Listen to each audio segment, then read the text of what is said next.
हमारे देश में कम ही ऐसे लोग हैं जो सहवास यानी संभोग के विषय में खुलकर बात करते हैं। लेकिन क्या आपने कभी सोचा है कि यदि हिंदू धर्म सहवास का विरोधी होता तो क्या हिंदू धर्म के मूल सिद्धांत धर्म, अर्थ, काम और मोक्ष में काम को शामिल किया जाता? सोचिए, क्या खजुराहो के मंदिर बनते या फिर आचार्य वात्सायन कामसूत्र जैसे ग्रंथों की रचना करते? अगर नहीं तो आज हम क्यों सहवास यानी संभोग जैसे महत्वपूर्ण विषय पर बात करने से डरते हैं?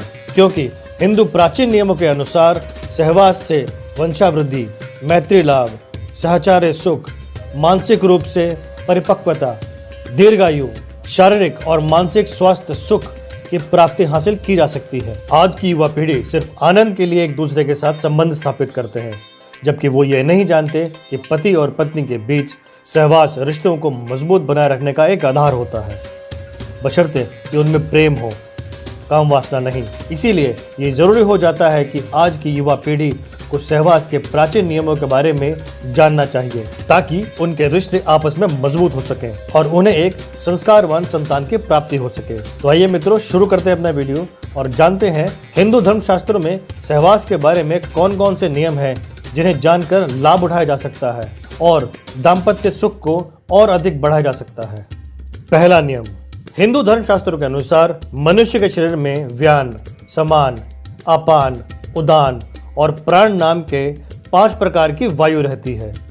इन पांचों में से एक अपान वायु ही मल, मूत्र, शुक्र, गर्भ और आवर्त को बाहर निकालने का कार्य करती है। इनमें से शुक्र को ही वीर्य भी कहा जाता है, यानी यह वायु संभोग से संबंध रखती है।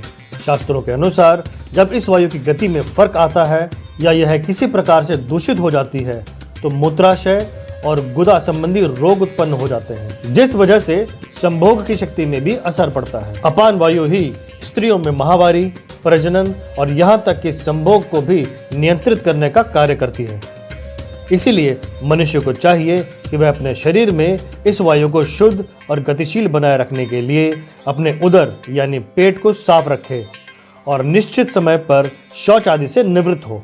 दूसरा नियम, कामशास्त्र के रचयिता आचार्य वात्सायन का मानना है कि स्त्रियों को कामशास्त्र का ज्ञान होना बेहद जरूरी है, क्योंकि इस ज्ञान का प्रयोग पुरुषों से अधिक स्त्रियों के लिए जरूरी है। वे आगे लिखते हैं कि यदि स्त्री और पुरुष दोनों को ही इसका भरपूर ज्ञान हो तो चरम सुख की प्राप्ति होती है। वात्सायन के अनुसार सभी स्त्रियों को विवाह से पहले अपने पिता के घर और विवाह के पश्चात अपने पति की अनुमति से कामशास्त्र की शिक्षा अवश्य लेनी चाहिए। इससे दाम्पत्य जीवन में स्थिरता बनी रहती है और पति अन्य स्त्रियों की ओर आकर्षित नहीं हो पाता। इसीलिए स्त्रियों को यौन क्रिया का ज्ञान होना आवश्यक है, ताकि वह काम कला में निपुण हो सके और अपने पति को अपने प्रेम पाश में बांधकर रख सके।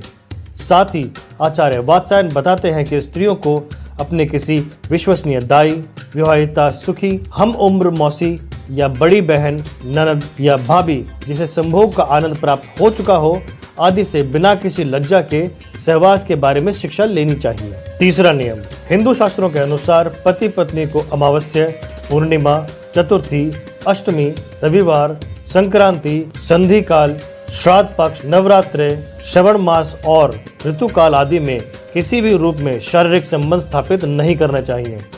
जो स्त्री और पुरुष इस नियम का पालन करते हैं उनके घर में सुख, शांति, समृद्धि और आपसी प्रेम सहयोग बना रहता है, और जो ऐसा नहीं करते वे अपने घर में गृह कलेश, धन की हानि और आकस्मिक घटनाओं को आमंत्रित करने का कार्य करते हैं।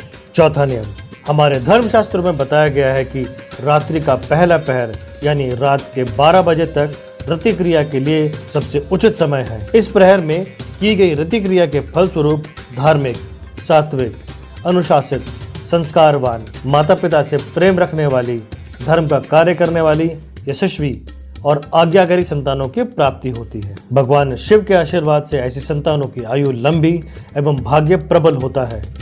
और जो स्त्री और पुरुष प्रथम पहर के बाद रति क्रिया करते हैं उनसे उत्पन्न होने वाली संतानों में राक्षसों के समान अवगुण आने की प्रबल आशंका होती है, क्योंकि प्रथम प्रहर के बाद राक्षसगण पृथ्वी लोक के भ्रमण पर निकलते हैं। इसके अलावा पहले प्रहर के बाद रति क्रिया इसलिए भी अशुभकारी है क्योंकि ऐसा करने से शरीर को कई रोग घेर लेते हैं।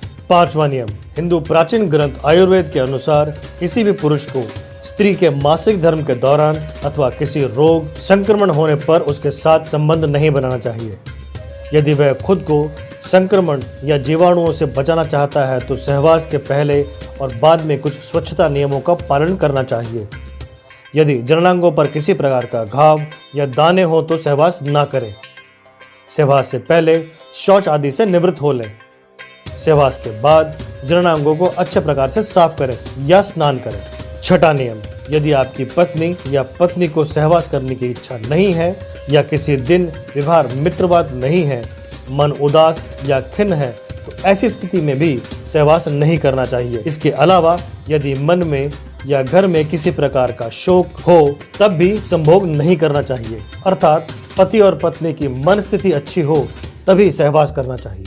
7वां नियम, इन सब के अलावा हिंदू धर्मशास्त्रों में यह भी बताया गया है कि पवित्र माने जाने वाले वृक्षों के नीचे, सार्वजनिक स्थानों पर, चौराहों, उद्यान, शमशान घाट, वध स्थल, औषधालय, मंदिर, ब्राह्मण, गुरु और अध्यापक के निवास स्थान पर संभोग नहीं करना चाहिए। यदि कोई व्यक्ति ऐसा करता है तो शास्त्रों के अनुसार उसका बुरा ही परिणाम भुगतना पड़ता है।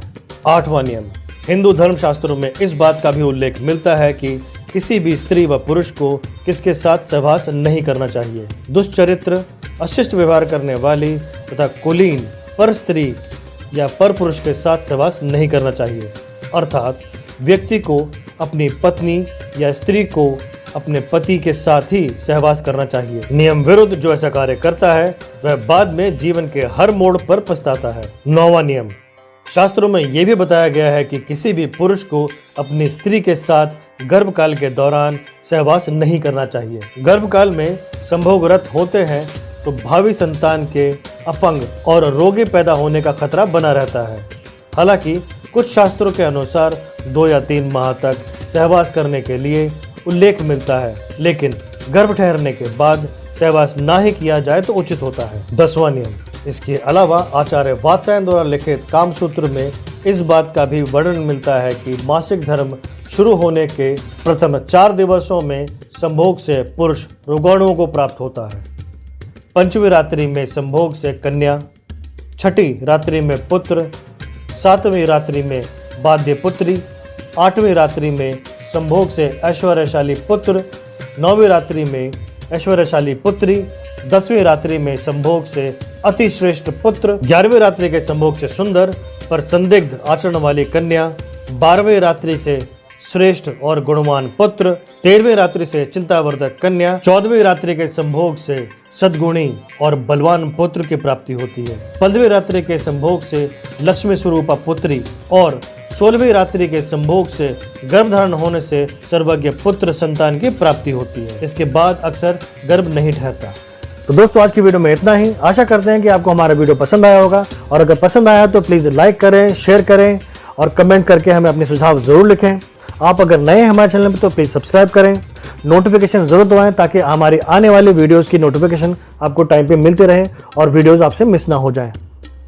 हम जल्दी हाजिर होंगे एक नई वीडियो के साथ में, तब तक अपना ख्याल रखिए।